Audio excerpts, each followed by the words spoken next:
오늘은 하나님을 기쁘시게 하는 성도라는 제목으로 말씀을 함께 보기를 원합니다.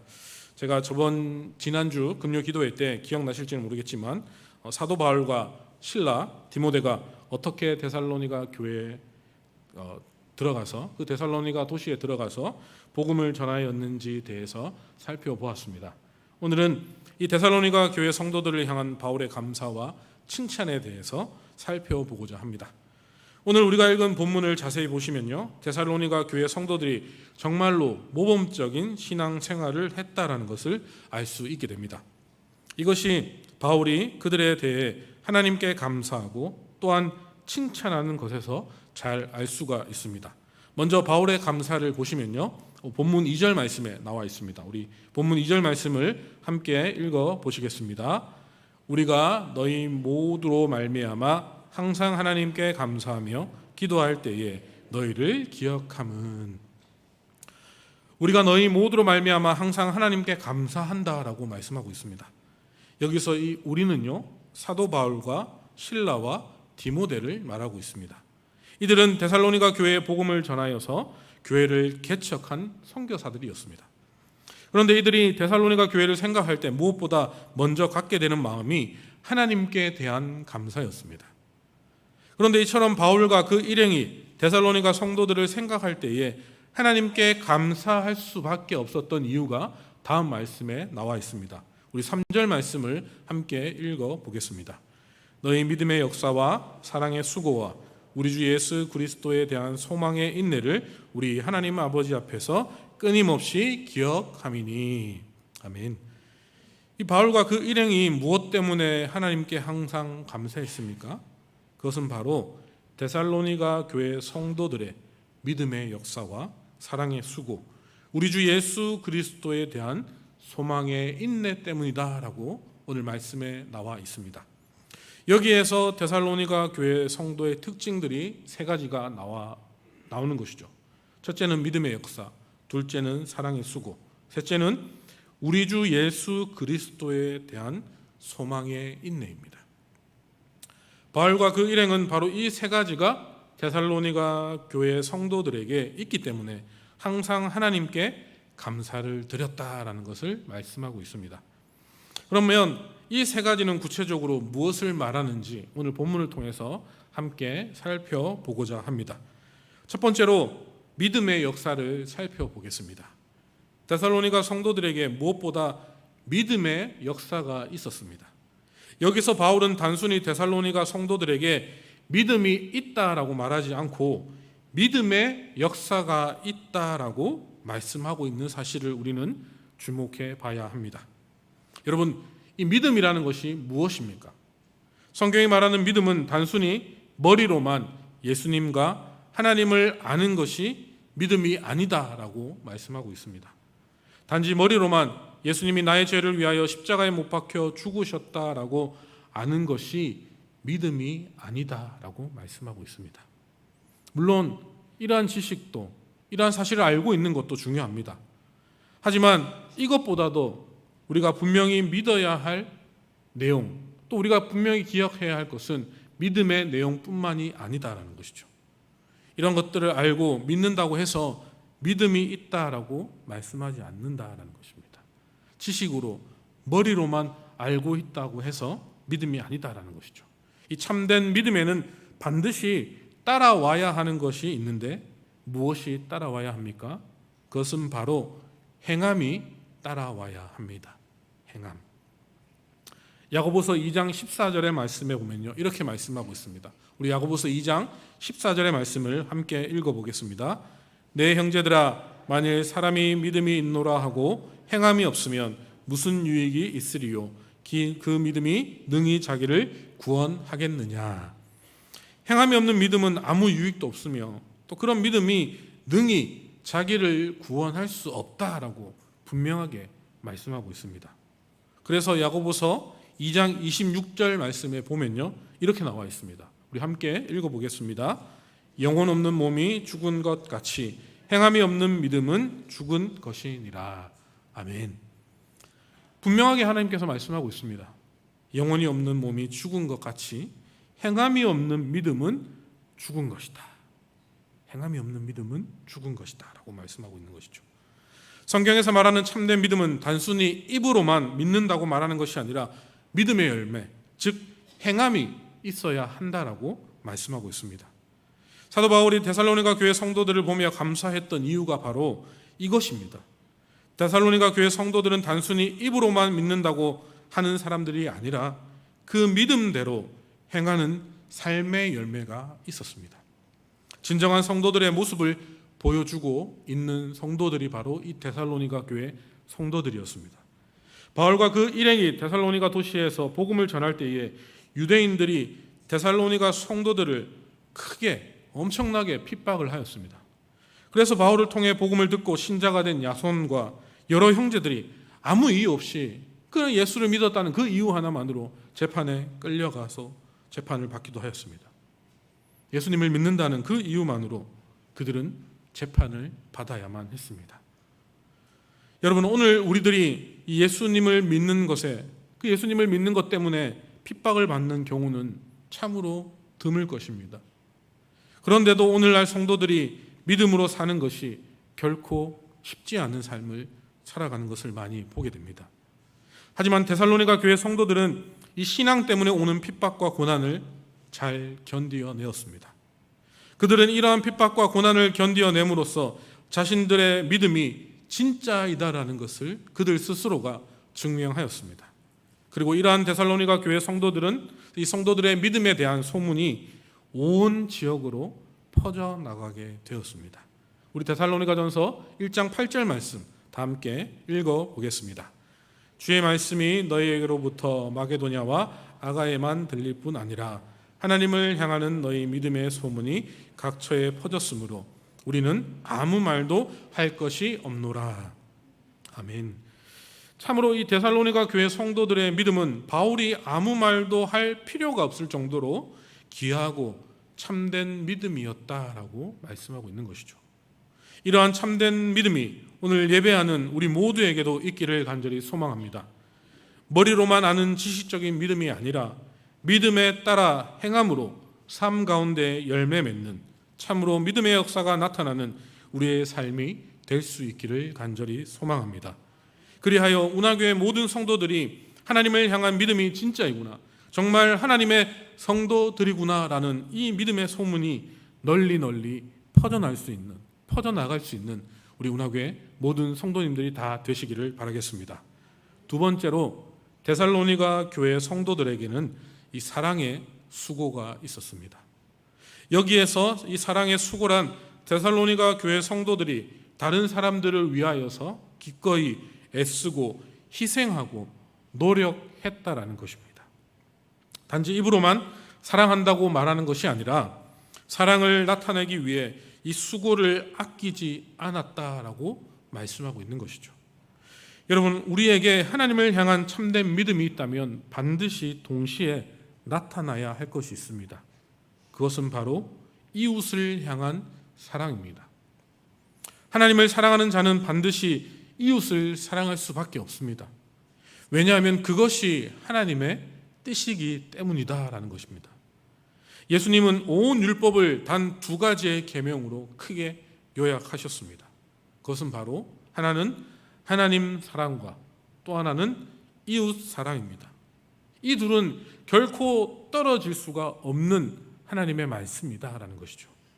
그러므로 하나님을 향한 믿음의 역사가 있었던 이 데살로니가 교회 성도들이 이웃을 향한 사랑의 수고가 있었다라는 것은 너무나도 당연한 결과이다라는 것이죠. 우리 데살로니가전서 4장 9절 말씀을 함께 읽어보시겠습니다. 형제 사랑에 관하여는 너에게 쓸 것이 없음은 너희들 자신이 하나님 가르치심을 받아 서로 사랑함이라. 아멘. 이 바울은요, 데살로니가 교회 성도들의 믿음에 대해서 아무 말할 것도 없다라고 했는데, 마찬가지로 이 사랑에 대해서도 마찬가지로 형제 사랑에 대해서 쓸 것이 없다. 너무나도 이 사랑을 잘 실천하고 있으니까 더 이상 내가 할 말이 없다라고 말씀하고 있는 것입니다. 왜냐하면요, 하나님의 가르치심을 받아 너무나도 서로 잘 사랑하고 있기 때문입니다. 이미 하나님의 말씀을 너무나도 잘 지키고 있기 때문에 더 이상 이야기할 것이 없다, 더 이상 따질 것이 없다라는 것이죠. 교회가 오래될수록 듣게 되는 평가가 있는데, 믿음은 좋은 것 같은데 사랑은 없다라는 평가입니다. 참으로 안타까운 평가가 아닐 수 없습니다. 신앙생활을 오래 한 사람들이 많기 때문에 말씀과 교리는 너무나도 잘 알고 있습니다. 그리고 예배가 참으로 엄숙하고 모든 일에 질서가 있습니다. 그런데 이상하게 뭔가 허전합니다. 그 안에 사랑이 없기 때문입니다. 그래서 오래된 교회일수록 새신자들이 교회에 적응하기가 어렵다라는 말을 참 많이 하게 됩니다. 그래서 기독교 신문에 이런 기사가 나왔다고 합니다. 교회가 새신자를 쫓아내는 10가지의 말. 엄청나게 무서운 말이죠. 교회가 새신자를 쫓아내는 10가지 말이 있는데, 제가 10번째부터 거꾸로 한번 이야기를 말씀 한번 드려보겠습니다. 설마 나는 이러지 않는지 잘 살펴보아야 하겠습니다. 10번째입니다. 유아들이 들어갈 방이 꽉 찼습니다 라고 얘기하는 것입니다. 이 말은요, 이 교회는 당신의 자녀들을 위한 자리가 없어요. 당신의 자녀는 이 교회에서 제대로 돌봄을 받지 못할 것 같다라는 의미로 들려진답니다. 그래서 이 이야기를 들은 새신자들은, 자녀들이 있는 새신자들은 그 교회를 절대로 가지 않는다고 합니다. 그리고 9번째, 다른 교회를 방문하려고 하셨던 적이 있으십니까? 라고 물어보는 거죠. 진짜 눈치 없는 성도입니다. 아니, 이미 우리 교회에 왔는데, 우리 교회를 다니려고 왔는데 왜 다른 교회를 가보신 적이 있습니까? 라고 물어보십니까? 그러면 이 말을 들은 사람들은 이 교회는 나를 반기지 않구나 라고 생각하고, 그 새신자는 또 그 교회에 절대 발을 들이지 않는답니다. 8번째입니다. 가족이 다 함께 앉으실 수 있는 자리가 없어요. 정말 눈치 없는 성도죠. 한 명의 새신자도 오는 것도 감사한데 가족이 함께 왔는데 자리가 없다라고 말합니다. 눈치가 없습니다. 제가 만약 옆에 있었다면 입을 탁 때리고 주고 싶은데, 아니 한 명도 온 것도 감사한데 가족이 함께 왔으면요, 그냥 내가 앉아있는 자리에 내어주면 되는 거 아닙니까? 좋은 자리가 있다라고 하고 나는 비록 서 있을지라도 새신자 가족이 왔는데 큰일 나는 일이죠. 우리 교회는 이런 성도가 없길 바라겠습니다. 그리고 6번째로 아이들 보고 이야기합니다. 이 아이들이 당신의 자제분들인가요? 라고 이렇게 물어본다는 거죠. 이 질문은요, 아이와 부모가 닮지 않아 보인다, 또 이 아이가 참 별난데 이 집에 아들 맞습니까? 라고 이렇게 물어본다라는 것입니다. 참으로 감사하게 저희 집에도 아이들이 둘이가 있는데 어찌나 아빠를 똑같이 생겼는지 누가 봐도 저 집은 이목사 아들이구나, 딸이구나 라고 느껴진다라고 합니다. 그래서 이런 얘기를 들으면 기분 나빠서 이 새신자들이 교회에 정착하지 않는답니다. 그리고 5번째, 우리 교회 성도처럼 보이지 않으시네요. 당연하죠. 새신자인데 처음 왔는데 반갑게 맞이하고 인사해도 모자랄 판인데, 아이고 우리 교회 성도 아닌 것 같네요. 이런 눈치 없는 사람이 있다고 합니다. 이 말을 들으면 그 새신자는 이 교회는 나를 반기지 않구나, 나는 이 교회에서 적응하기 힘들겠구나 라고 생각하고 교회를 절대로 오지 않는다고 합니다. 그리고 4번째입니다. 우리 교회에서는 그렇게 하지 않습니다. 우리 교회 스타일이 아닙니다 라고 말하는 것이죠. 아니, 교회 스타일이 어디 있습니까? 그죠? 새신자가 와서 예배 드리는데 잘 모르면 가르쳐 주면 되고, 또 어떻게 예배 드리는지 설명해 주고 함께 예배 드릴 수 있도록 잘 인도해 주면 되는데, 그렇게 드리면 안 됩니다. 새신자가 눈 감고 기도하는지, 서서 찬양을 부르는지, 앉아서 기도하는지 어떻게 압니까? 그죠? 잘 가르쳐 주셔야지. 서서 찬양하는데 새신자가 앉아 있다고 그렇게 하면 안 됩니다. 이런 눈치 없는 성도가 되지 않기를 바라겠습니다. 그리고 3번째로, 배우자분과 같이 오셨나요? 이렇게 물어본다라는 것이죠. 이 질문은 우리 교회는 싱글은 환영하지 않는다라고 그렇게 들린다고 합니다. 그리고 2번째, 이 새신자들에게 예배가 이미 시작되었어요라고 이렇게 말하는 것이죠. 누가 봐도 예배가 늦은 것도 압니다. 새신자들이 늦게 올라오는데 꼭 그 새신자를 붙잡고 예배가 시작되었습니다라고 말하는 것이죠. 그런 이야기는 모른 척 눈 감아 주시면 됩니다. 헐레벌떡 뛰어가면 늦었구나 생각하고 그냥 모른 척하고 그냥 넘어가 주시면 되는데, 꼭 이렇게 콕 집어서 말씀을 하는 성도들이 있다라고 합니다. 그리고 대망의 첫 번째입니다. 첫 번째, 무엇일까요? 그것은 바로 거기는 내 자리입니다 라고 말하는 것이랍니다. 이 참 무섭습니다. 이게 무슨 말이냐고 하면요, 새신자가 처음 와서 자리에 앉았는데 기존 교회 성도들이 와서 저기요, 저기 내 자리인데요 라고 비키라는 거죠. 앉아있는데 니 나가라 라는 것, 그런 말과 똑같다라는 겁니다. 이렇게 말하면 그 새신자는 100% 아니 2번 다시 교회에 발을 들이지 않는다라는 것입니다. 우스갯소리로 했는데 이런 질문을 하는 그런 눈치 없는 성도들이 운하교회에 없기를 간절히 바라겠습니다. 그런데 이것이 별거 아닌 문제 같은데 그렇지 않다라는 것입니다. 어떤 목사님이 목회를 하실 때에 있었던 일입니다. 그 교회도 역사와 전통을 자랑하는 교회였습니다. 많은 성도들이 예배당에 자기의 지정 좌석이 있었습니다. 그래서 새신자가 와도 자리를 찾기가 쉽지 않았습니다. 기존 성도들이 자리를 양보하지 않았기 때문이다라는 것이죠. 이것을 심각하게 여긴 담임 목사님께서 어느 날 예배 시작 직전에 성도님들에게 모두 일어서세요라고 이야기를 했답니다. 성도님들은 영문도 모른 채 목사님이 또 일어나라 하니까, 담임 목사님 말은 또 순종을 잘하니까 벌떡 일어났다고 합니다. 그러자 그 목사님께서 성도들에게 자기가 앉은 줄이 아닌 옆줄로 가서 앉아주세요라고 이렇게 얘기했답니다. 하도 안 움직이니까 예배 시간 직전에 담임 목사님께서 이렇게 말씀하신 것이죠. 그런데 정말 놀라운 일들이 벌어집니다. 한 10초가 지났는데 움직이는 사람이 단 한 명도 없다라는 것이죠. 그래서 목사님은 자기가 말을 잘못해서 이해를 못했나 싶어서 다시 한번 말했답니다. 그런데도 아무도 꿈쩍이지 않는, 움직이는 사람이 없다라는 것이죠.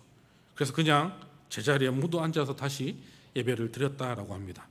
그 목사님이 그 교회에서 10년 넘게 사역을 하셨는데 자기가 하지 못한 유일한 일이 바로 예배의 자리를 바꾸는 것이었다 말하고 있습니다. 이처럼 이 하나님의 가르침을 받아서 사랑한다라는 것은 참 쉽지가 않습니다. 하지만 데살로니가 교회 성도들은 어떠했습니까? 사랑하기 위해서 수고를 마다하지 않았습니다. 그 수고가 결국 무엇이겠습니까? 내게 익숙한 자리, 내게 익숙한 것, 내게 유익한 것, 내게 좋은 것을 아낌없이 망설이지 않고 양보했다라는 것입니다. 다른 성도들을 위하여서 내 것을 희생할 줄 알았다라는 것입니다. 이것이 사랑의 수고입니다. 우리가 사랑의 수고를 기꺼이 할 줄 안다면 이 교회라는 곳이 얼마나 행복한 곳이 되겠습니까? 이것은 누구 하나만 그렇다고 되는 것이 아니라는 것이죠.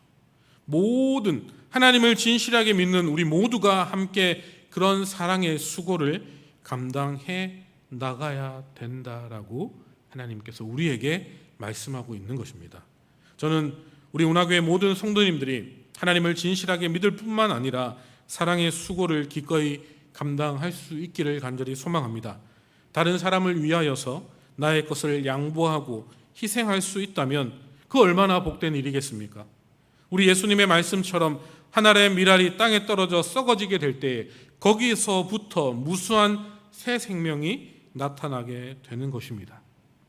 우리가 사랑의 수고를 행할 때에 교회 안에 그런 놀라운 역사가 일어나게 될 줄 믿습니다. 내가 바로 그 예수님의 말씀처럼 그런 하늘의 밀알이 되어서 사랑의 수고를 감당하시는 성도님들이 다 되시기를 바라겠습니다. 제가 너무 무리한 부탁을 하고 있는 것 같습니까? 갑자기 이렇게 얼굴들이 굳어지는 것 같은데 저 또한 마찬가지죠. 이렇게 말하는 제가 먼저 하늘의 밀알이 되어서 하나님을 위해서, 우리 운하교회를 위해서 먼저 하늘의 밀알이 기꺼이 되겠습니다. 힘들지만 제가 먼저 힘들겠습니다. 하기 싫지만 제가 먼저 그 일들을 감당하겠습니다. 제가 감당해야 하는 일이라면, 그것이 하나님께서 나에게 맡겨주신 일이라면 앞뒤 재지 않고 그냥 그 하나님의 말씀에 순종하는 삶을 살아가겠습니다. 저도 사람인지라 하기 싫은 것이 있고 하고 싶지 않은 것들이 있습니다. 하지만 하나님께서 저에게 그런 일들을 맡겨주셨을 때에 아멘으로 순종할 수 있는 그런 믿음이 일어나기를 간절히 소망합니다. 하나님께서 맡기신 일이라면 기꺼이 기쁨으로 감당할 수 있는 주의 종이 되겠습니다. 이 마음이 변치 않기를 늘 힘쓰는 주의 종이 되겠습니다. 오늘 이 자리에 함께한 운하교회 성도님들도 이런 동일한 마음으로 내가 먼저 미랄이 되어서 우리 교회를 위해, 성도를 위해, 특별히 하나님께서 나에게 베풀어 주신 그 사랑을 이제 나 혼자만 알고 있는 것이 아니라 나를 희생하여서 그 사랑이 널리 전파될 수 있기를, 그런 사랑을 증거할 수 있는 사람이 될 수 있기를 간절히 소망합니다. 사랑하는 운하교회 성도님들, 지금 이 자리에서 함께 예배드리는 모든 성도님들이 하나님의 미랄이 되어서 하나님을 기쁘시게 해드리는 그런 성도들이 되기를 소망합니다. 그리하여 사랑의 수고가 풍성한 운하교회 성도님들이 다 되시기를 간절히 바라겠습니다. 세 번째로, 데살로니가 교회 성도들은 우리 주 예수 그리스도에 대한 그 소망의 인내를 가지고 있었습니다. 데살로니가 교회 성도들에게는 분명한 소망이 있었습니다. 그것은 바로 우리 주 예수 그리스도께서 이 세상에 다시 오신다는 그 재림의 소망이었습니다. 이 재림의 소망이 분명하였기 때문에 그 성도들은 여러 가지 그 힘들고 어려운 고난과 어려움 속에서도 인내하며 하루하루를 견디며 살아갈 수 있었습니다. 사실 우리에게 믿음의 역사가 있고 사랑의 수고가 있다 하더라도 이 소망의 인내가 없다면 그것이 지속될 수가 없습니다. 우리가 얼마나 연약한 존재인지 모릅니다. 그래서 예배를 드리고 말씀과 기도로 충만할 때는 무엇이든지 할 수 있는 믿음이 생기고 누구라도 품고 이해할 수 있는 사랑이 솟아납니다. 하지만 이 믿음과 사랑이 언제나 충만할 수는 없습니다. 특히 교회 생활을 하다 보면 여러 가지 이유로 지칠 때가 많이 있습니다.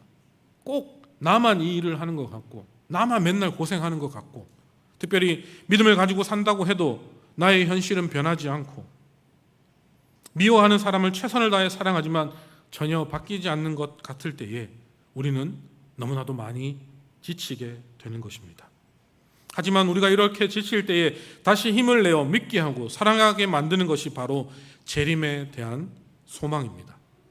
데살로니가 교회 성도들은 무엇보다도 이 재림에 대한 뜨거운 소망이 있었습니다. 그 뜨거운 소망이 있었기에 하루하루 힘들지만 기쁨과 감사함으로 하루하루를 견뎌낼 수 있었습니다. 예수님이 곧 오실 것에 대한 확신과 기대감이 그들에게는 있었기 때문이다라는 것이죠. 예수님이 오실 때에 우리의 믿음과 우리의 사랑에 대하여 칭찬해 주실 것을 그들은 소망하였습니다. 이제 이 재림의 소망으로 그들은 핍박받는 현실 속에서도 묵묵히 견디며 하나님께 감사하는 삶을 살아낼 수 있었다라는 것입니다. 어떻게 보면 오늘 우리에게 가장 부족한 것이 바로 이 재림의 소망이 아닐까 생각되어집니다. 사실 사는 것이 편하면 편해질수록 이 재림에 대한 소망은 적어지기 마련입니다. 왜냐하면 이 땅에 사는 것도 큰 불편함이 없다라고 여겨지기 때문이다라는 것이죠. 그런데 이런 생각들이 우리의 큰 신앙의 큰 위기를 부르는 생각이다라는 것을 명심하고 기억하셔야 합니다. 우리 베드로후서 3장 9절과 10절 말씀을 다 함께 읽어보겠습니다. 주의 약속은 어떤 이들이 더디다고 생각하는 것 같이 더딘 것이 아니라 오직 주께서는 너희를 대하여 오래 참으사 아무도 멸망하지 아니하고 다 회개하기에 이르기를 원하시느니라. 그러나 주의 날이 도둑같이 오리니 그 날에는 하늘이 큰 소리로 떠나가고 물질이 뜨거운 불에 풀어지고 땅과 그 중에 있는 모든 일들이 드러나리로다. 아멘. 이 예수님의 재림이 결코 더디지 않을 것이다 라고 분명하게 말씀하고 있습니다. 그날은 도둑같이 갑자기 임하게 될 것이다 라고 분명하게 말씀하고 있는 것이죠. 그러므로 우리는 어떻게 해야 하는 것일까요? 우리는 늘 깨어서 예수님의 재림을 맞을 준비를 해야 하는 것이 바로 성도의 삶이다라는 것입니다. 그런데 재림을 준비하는 것이 결국 무엇이겠습니까? 그것은 믿음의 역사와 사랑의 수고를 감당해내는 삶을 살아가는 것입니다. 데살로니가 교회 성도들은 이제 이 재림에 대한 소망의 인내를 가지고 믿음의 역사와 사랑의 수고를 계속해서 감당하는 삶을 살아갔습니다. 바울은 이것에 대하여서 하나님께 항상 감사하였다라는 것입니다. 우리 모두에게도 이 예수님의 재림에 대한 소망의 인내가 있기를 간절히 바랍니다. 우리 주님은 다시 오십니다. 분명히 오실 것입니다. 이 사실을 믿으십니까? 그날까지 믿음의 역사와 사랑의 수고를 소망의 인내로 잘 감당해 나아가는 성도들에게는 분명한 하나님의 놀라운 칭찬과 면류관이 준비될 것입니다. 이 칭찬과 면류관을 받으시는 운하교회 모든 성도님들이 다 되시기를 바라겠습니다. 사도 바울은 이처럼 이 데살로니가 교회 성도들로 말미암아 항상 하나님께 감사를 드렸습니다. 그러면서 바울은 이렇게 말씀하고 있죠. 우리 본문의 4절 말씀을 함께 같이 읽어보겠습니다. 하나님의 사랑하심을 받은 형제들아 너희를 택하심을 아노라. 여러분, 이 말씀이 얼마나 복된 말인지 모릅니다. 이 사도 바울은요, 지금 목회자로서 자기 성도들인 데살로니가 교회 성도들을 향하여서 너희야말로 참으로 하나님의 사랑을 받은 형제들이고 너희야말로 참으로 하나님의 택하심을 받은 사람들이라는 것을 내가 알고 있다라고 말씀하고 있는 것이죠. 저도 목사로서 이 모든 성도들을 볼 때에 이 말을 할 수 있다면 이보다 복된 일이 없을 것이다 저는 생각되어집니다. 여러분, 목사인 저에게 무엇이 가장 중요하겠습니까? 지금 제가 담당하고 있는 대학 청년부 청년들이 하나님의 사랑을 받은 사람들이요 택하심을 받은 사람임이 분명하게 드러나는 것, 이것만큼 감사한 일이 어디 있겠습니까? 저는 여러분이 세상에서 이름이 높아지고 많은 성공을 거두고 풍족한 삶을 살아가기를 간절히 원하지만 정말 원하는 것이 따로 있습니다. 그것은 여러분 중 한 명도 예외 없이 모두가 구원받은 성도가 되는 것입니다. 목사는 참으로 영광스러운 직분이지만 한편으로는 너무나도 괴로운 직분임에 틀림이 없는 것 같습니다. 제가 아직 사역의 경험은 많지 않지만 10년 정도 넘게 사역하는 동안 수많은 학생들을 만났습니다. 그리고 가장 안타까운 것들은 그들 중에 신앙의 길을 벗어나 세상으로 돌아가는 학생들이 있다라는 것입니다. 그런 사람들의 소식을 들을 때마다 마음이 얼마나 무거운지 모릅니다. 그 모든 것이 저의 책임 같습니다. 반대로 그 믿음이 희미했던 사람들이 바른 믿음을 갖게 되고 충성된 삶을 살아가게 되는 것을 보게 되면 그것보다 기쁜 일은 없는 것 같습니다. 이것이 사역하는 목회자에게 가장 귀한 일이고 복된 일이고 영광스러운 일이다 저는 그렇게 생각되어집니다. 저는 운하교회 모든 성도님들과 제가 담당하고 있는 대학 청년부 지체들이 정말로 하나님의 택하심을 받은 성도로서 그 증거가 분명하게 나타날 수 있기를 간절히 소망합니다. 그런데 사도 바울이 이 데살로니가 교회 성도들이 이처럼 사랑받은 형제들이요 택함을 받은 자가 되었다라고 확신했던 이유가 있었습니다.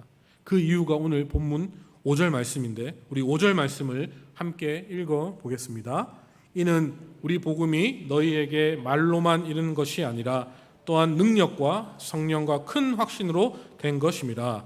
우리가 너희 가운데 너희를 위하여 어떤 사람이 된 것은 너희가 아는 바와 같으니라. 아멘.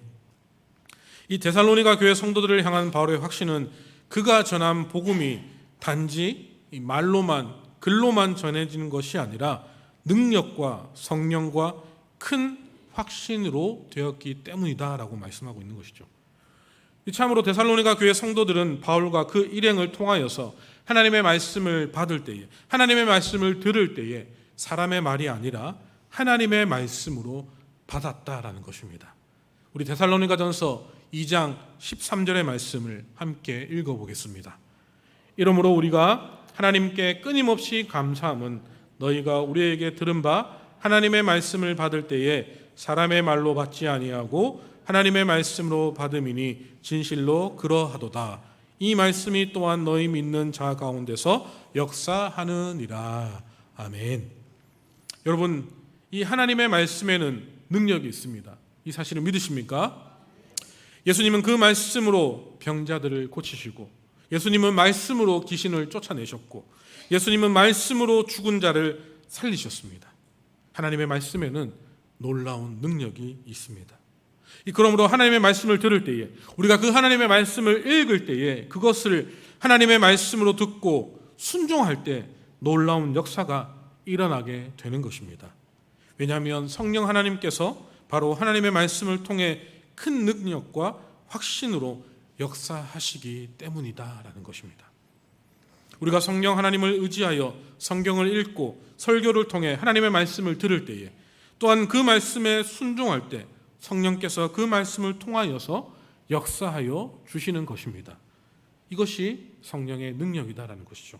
그래서 우리의 죄를 깨닫게 하시고 우리의 믿음을 강하게 하시고 우리에게 큰 확신을 가져다 주시는 것입니다. 또한 우리 가운데 하나님의 살아계심을 보여주는 놀라운 기적을 일으켜 주시는 것이 성령의 능력이다라는 것이죠. 바로 데살로니가 교회 성도들에게 이런 말씀을 통한 성령의 역사가 일어났다라는 것입니다. 그들은 하나님의 말씀을 통해 역사하시는 성령님으로 말미암아 능력을 체험하였고 또 큰 확신을 가질 수 있었던 것입니다. 저는 오늘 우리에게도 이런 말씀을 통한 성령의 역사가 일어나기를 간절히 소망합니다. 하나님의 말씀을 읽고 들음으로, 그 또한 그 말씀에 순종함으로 성령께서 그 말씀을 통해 우리의 삶을 변화시키시기를 간절히 소망합니다. 성령께서 그렇게 우리를 변화시켜 주실 것입니다. 하나님의 말씀은 데살로니가 교회 성도뿐만 아니라 오늘 지금을 살아가고 있는 우리들에게도 역사하사 우리를 고치시고 우리를 변화시키시며 우리를 새롭게 만들어 주실 줄로 저는 믿습니다. 오늘 말씀을 통해서 무엇보다 데살로니가 교회 성도들이 하나님을 기쁘시게 하는 열매 맺는 성도였음을 살펴보았습니다. 하나님께서 우리 또한 그들처럼 믿음의 역사, 사랑의 수고, 예수님에 대한 소망의 인내를 갖게 하실 줄로 저는 믿습니다. 또한 하나님의 말씀을 간절히 받음으로 성령의 역사로 말미암아 우리 가운데 하나님의 놀라운 능력과 확신을 경험할 수 있게 되기를 간절히 축복합니다. 그리하여 운하교회 모두가 하나님을 기쁘시게 해드리는 믿음의 성도님들이 다 되시기를 주님의 이름으로 간절히 소망하고 축복합니다.